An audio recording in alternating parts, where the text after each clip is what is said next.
Film की शुरुआत में मिकी बर्फ में दो पत्थरों के बीच फंसा था। तभी एक आदमी आता है जो उसे बचाता नहीं बल्कि मुस्कुराते हुए पूछता है, कैसा लग रहा है मिकी? तुम बार बार मरते हो और फिर वापस जी उठते हो। ठीक है, अब अपनी मौत का मजा लो, मैं फिर मिलूंगा। ये कहकर वह आदमी चला जाता है। फिर एक प्राणी मिकी पर हमला करता है। इसके बाद सीन कट होता है और हमें एक मशीन दिखाई जाती है जिससे मिक्की को प्रिंट किया गया था। मतलब वह इंसान नहीं था बल्कि इंसान का एक वेरिएंट था। एक ऐसा प्राणी जो इंसान जैसा था, जिसे इस मशीन में प्रयोग के लिए बनाया गया था। जहां भी किसी काम में जान का खतरा होता, वो काम मिकी करता था। चाहे वो अंतरिक्ष की गहराई जाननी हो या किसी ग्रह का तापमान इंसानों के रहने लायक है या नहीं चेक करना हो, मिकी वहीं भेजा जाता था। जहरीले टीकों के टेस्ट भी मिकी पर किए जाते और जब मिकी मर जाता तो उसे इस मशीन से फिर से प्रिंट कर दिया जाता ताकि वो और काम कर सके। नया मिकी बनाने के बाद उसके पुराने यादें भी उसके दिमाग में डाल दी जाती थी। अब मिकी के साथ क्या हो रहा है, ये जानने के लिए कहानी थोड़ा पीछे चलती है। मिकी और उसके दोस्त ने व्यापार करने के लिए गैंगस्टर से कुछ पैसे उधार लिए थे, लेकिन क्योंकि वो पैसे वापस नहीं कर पा रहे हैं, अब गैंगस्टर उनके पीछे पड़े हैं।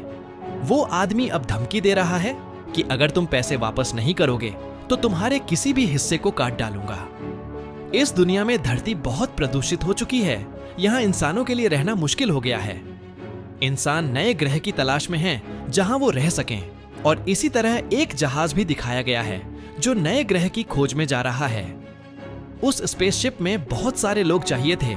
मिकी भी अपने प्रॉब्लम और इस दुनिया से भागना चाहता था, लेकिन उसे इस स्पेसशिप में कौन सा काम करना है ये पता नहीं था। उसे एक फॉर्म दिया गया जिसमें उसे एक्सपेंडेबल चुनना था, लेकिन उसे एक्सपेंडेबल का मतलब भी नहीं पता था। जैसे ही उसने फॉर्म भरकर जमा किया, एक लड़की आई और उससे पूछी, तुम सच में एक्सपेंडेबल के लिए फॉर्म भरे हो? सुनो, ये ऐसी नौकरी है जिसके लिए तुम्हें पैसे नहीं मिलेंगे, खाना भी कम मिलेगा, और अगर तुम मर गए तो इसका मतलब है कि तुमने अपनी वेरिएंट मशीन के जरिए प्रिंट होने की इजाजत दे दी है, यानी तुम्हें बार बार फिर से जिंदा किया जाएगा। स्पेसशिप के जैविक कचरे का इस्तेमाल करके मशीन के जरिए तुम्हारा नया शरीर बनाया जाएगा जिसे वेरिएंट कहा जाएगा। तुम्हें बार बार मौत का दर्द सहना पड़ेगा। क्या तुम इसके लिए तैयार हो? जब मिकी हाँ कहता है तो उसके साथ एक प्रक्रिया शुरू होती है ताकि उसकी यादें हार्ड ड्राइव में सेव की जा सकें। ये काम खत्म होते ही वही लड़की उसके पास आती है, उसे एक बंदूक देती है और कहती है, खुद को मार डालो। मिकी को खुद को गोली मारनी पड़ती है, भले ही रहना चाहिए। जिसके बाद मिकी का शरीर जैविक कचरे में फेंक दिया जाता है। थोड़ी देर बाद मशीन के जरिए उसका एक और शरीर प्रिंट किया जाता है जो आम लोगों के साथ सामान्य तरीके से काम करती दिखती है। अब यहाँ हमें केनेथ मार्शल भी दिखाया जाता है जो भाषण दे रहे हैं कि हम जल्द ही इंसानों के लिए एक नया ग्रह बनाएंगे, और सभी उनकी बातों की तालियां बजाते हैं। मिकी उनकी बातों में ज्यादा दिलचस्पी नहीं ले रहा था। वह बैठकर खाना खाने लगा। उसके साथ एक सुरक्षा एजेंट नाशा भी बैठी थी। दोनों ने बात करना शुरू किया और जैसे ही उन्होंने एक दूसरे को देखा, वे दोस्त बन गए। ये लोग एक साथ ज्यादा से ज्यादा वक्त बिताने लगे और जल्द ही उनकी दोस्ती प्यार में बदल गई। मिकी की जिंदगी ऐसे ही चलती रही। वो कई बार मरता रहा और बार बार जिंदा होकर नशा की ओर वापस आता रहा। अब आखिरकार ये लोग निफ्लिम ग्रह के करीब पहुंच गए। यहाँ बर्फ थी जो दिखाती थी कि यहाँ पानी और ऑक्सीजन दोनों हैं। लेकिन क्या यहाँ का माहौल सांस लेने लायक है या नहीं, ये जांचने के लिए मिकी को ग्रह पर भेजा गया। उससे कहा गया कि वह मास्क उतार दे, जिस वजह से यहाँ मौजूद बहुत सारे बैक्टीरिया उसके अंदर चले जाते हैं। उसकी सेहत बिगड़ने लगती है और उसकी नाक से बहुत खून निकलने लगता है। मिकी के अंदर मौजूद बैक्टीरिया की जांच करते हुए वैज्ञानिक उन बैक्टीरिया के खिलाफ वैक्सीन बनाने लगते हैं। ये वैक्सीन बार बार मिकी पर टेस्ट की जाती है और फिर मिकी को निफ्लिम ग्रह पर भेजा जाता है। इस एक्सपेरिमेंट के लिए ये लोग मिकी की जान करीब 12 से 13 बार ले लेते हैं और आखिरकार ऐसा एंटीडोट तैयार हो जाता है जिससे वैक्सीन बनाई जा सके। इसे लगाने के बाद कोई भी इंसान निफ्लिम ग्रह पर सांस ले सकता है। प्रयोग पूरा होने के बाद मिकी के साथ 3 और क्रू मेंबर निफ्लिम ग्रह पर उतरते हैं। उस ग्रह की खोज करते हुए अचानक बर्फ के चट्टानें हिलने लगती हैं और एक छोटी लड़की बर्फ के नीचे दब जाती है। ये सब जानकर सब बहुत दुखी हो जाते हैं। जब मिकी वापस स्पेसशिप में आता है तो केनेथ मार्शल उससे बहुत गुस्सा होता है और कहता है, तुम्हें मर जाना चाहिए था, तुम सिर्फ एक्सपेंडेबल थे, लेकिन तुम्हारी मौत की बजाय एक लड़की मर गई जो आगे जाकर हमारी पीढ़ी बढ़ा सकती थी। ये सब तुम्हारी गलती है और तुम्हारी गलती की वजह से अब तुम्हें कम खाना मिलेगा और 12 घंटे की जगह तुम्हारी ड्यूटी 18 घंटे की कर दी जाएगी। यहाँ मिकी उन्हें यह भी बताता है कि मैंने वहां एक जानवर देखा था जिसे उसने क्रिपर नाम दिया। तो केनेथ मार्शल ने उसे आदेश दिया कि वापस नीचे जाकर उस जानवर को पकड़ो।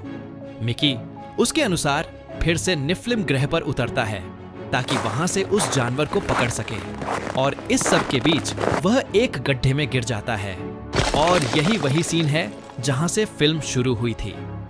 हमने देखा था कि इस जीव ने मिकी पर हमला किया था, लेकिन उसने मिकी को नहीं खाया। मिकी भी उसे कहता है, मुझे खा, मुझे मार, पर यह जीव उसे मारने के बजाय गड्ढे से बाहर निकाल देता है। इसका मतलब यह था कि यह जीव इंसानों से नफरत नहीं करता था, न ही इंसानों के लिए खतरनाक था। उसे इस जीव के इस व्यवहार को समझ नहीं आता और वह फिर से एक ट्रक पर बैठ जाता है जो उसके स्पेस शटल के पास से गुजर रहा था। उस ट्रक में 2 बड़े कीमती पत्थर थे जो इस ग्रह से लाए गए थे। इन पत्थरों के साथ वह वापस अपने स्पेस शटल पर आता है और थकावट की वजह से वो क्रिपर के बारे में उनसे कुछ नहीं बताता और अपने कमरे में जाकर सो जाता है।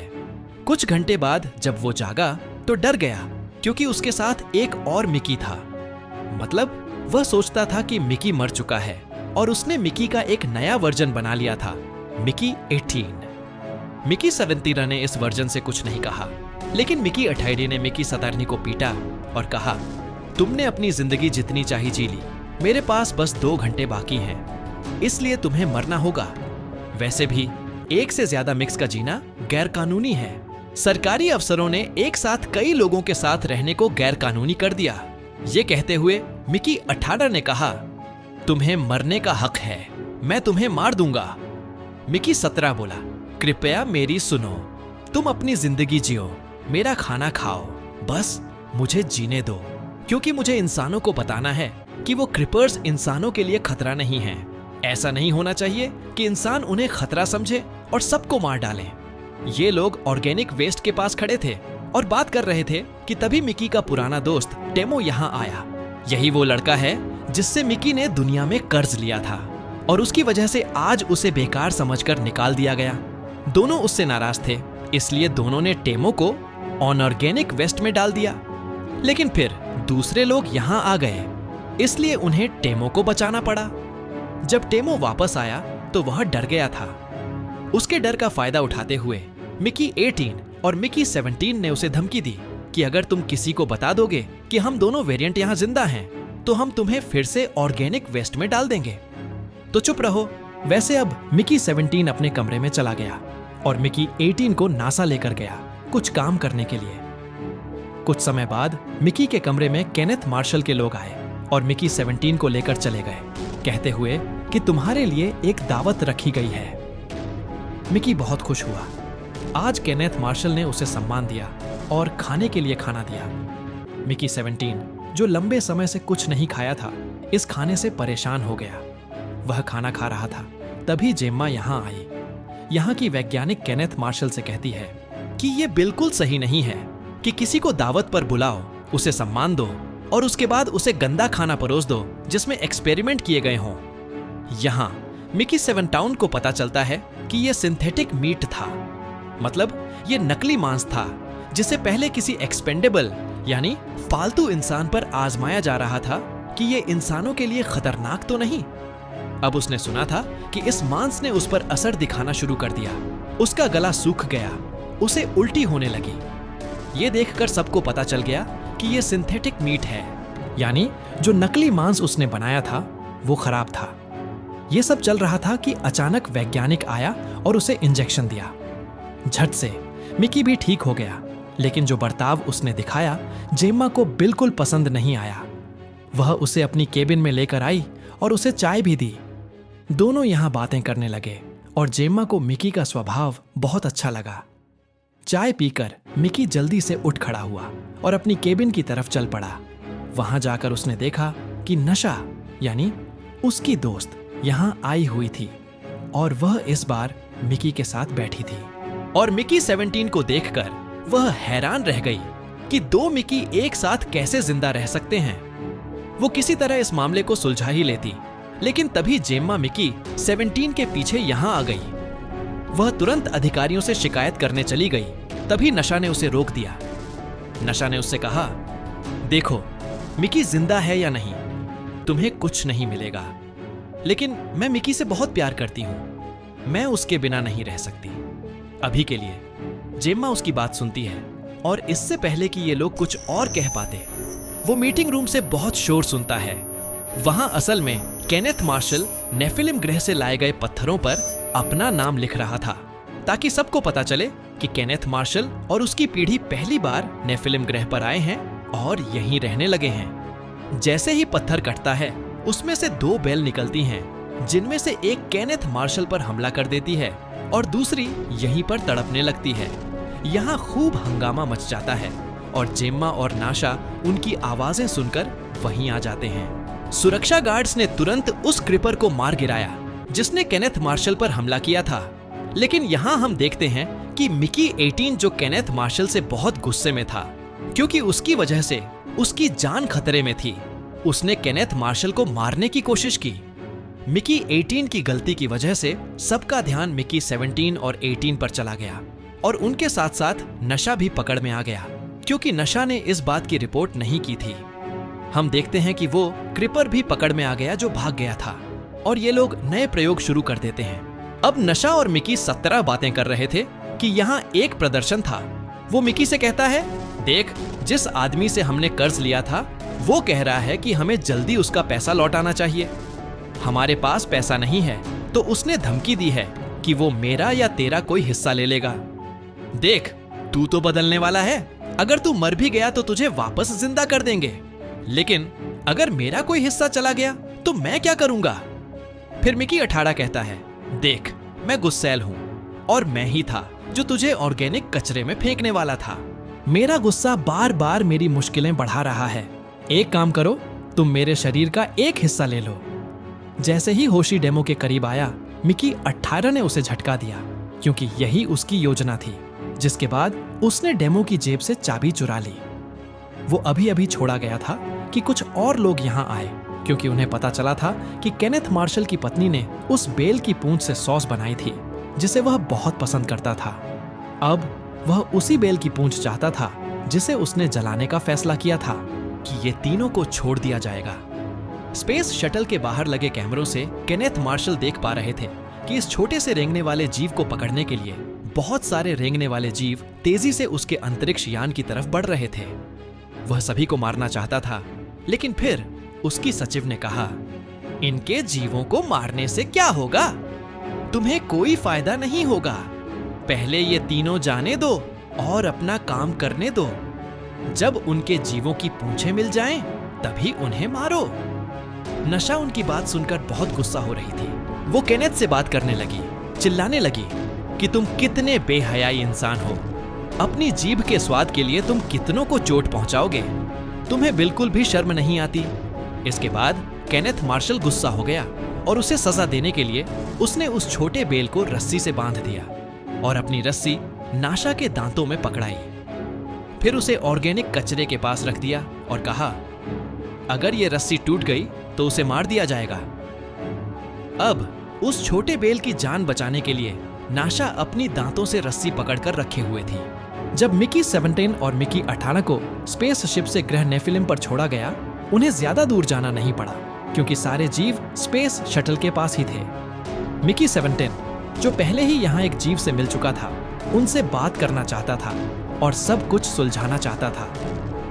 उसने उस जीव से कहा कि वह इंसान है, उसके पास बहुत जहरीली गैसें हैं जो वह छोड़ देगा और आप सबको मार देगा। उस जीव के पास टेलीकिनेसिस की ताकत मतलब वह मिकी 17 के दिमाग में सीधे संदेश भेज सकता था। वो कहता है कि तुमने हमारी बेल मार दी है और वो बेल तुम्हारे पास है। अगर तुम अपने दोस्त को मारो बजाय उस मरी हुई बेल के, और मेरी दूसरी बेल वापस ले आओ तो मैं भी तुम्हें सबको माफ कर दूंगा। वरना हमारे पास भी ऐसी ताकतें हैं जिनसे हम तुम्हें तबाह कर सकते हैं। हमारे पास ऐसी ध्वनि तरंगें पैदा करने की ताकत है जो तुम्हारे कान फाड़ देंगी और तुम्हारा दिमाग भी। इसका एक उदाहरण देने के लिए वो जीव जोर जोर से चिल्लाने लगता है। उसकी आवाज इतनी डरावनी थी कि मिकी 17 और 18 को अपने कान बंद करने पड़े अपनी जान बचाने के लिए। मिकी 17 समझ गया था कि ये जीव बहुत ताकतवर है। इसे बताने के लिए वह स्पेसशिप के कैमरे के पास गया और हाथ हिलाकर समझाने की कोशिश की कि क्रिपर बच्चे को छोड़ दो। नशा ने इस इशारे को समझ लिया, लेकिन केनेथ मार्शल को लगा कि मिकी उन जगहों से बात कर रहा है। केनेथ कहता है, मुझे बात करनी चाहिए, मैं नेता हूं। उसकी सचिव भी पीछे से कहती है, जी सर, आप जाइए, आप उनसे बात कीजिए। हम पहले ही उन्हें मारने के लिए तैयार हैं, लेकिन अगर आप उनसे बात करेंगे फिर ये इतिहास में लिखा जाएगा और लोगों की नजर में तुम्हारा सम्मान और भी बढ़ जाएगा। केनेथ मार्शल को भी ऐसा लगा कि जब मैं बात करने जाऊंगा तो दोनों मिकी को वैसा ही महसूस होना चाहिए जो मिकी 17 और मिकी 18 ने पहना था।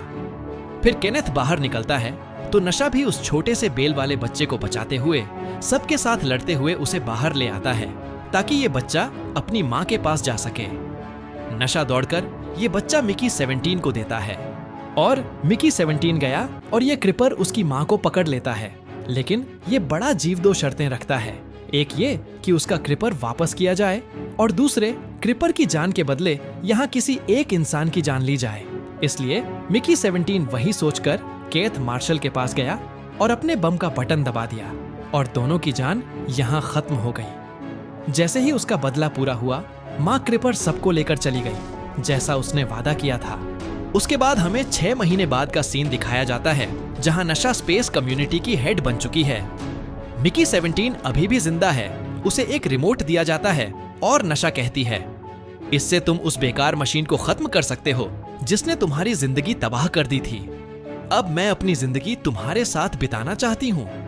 लेकिन मिकी वह बटन दबा देता है और उस मशीन को नष्ट कर देता है। बस यहीं पर फिल्म एक पॉजिटिव एंडिंग के साथ खत्म होती है। उम्मीद है आपको अच्छा लगा होगा। देखने के लिए धन्यवाद।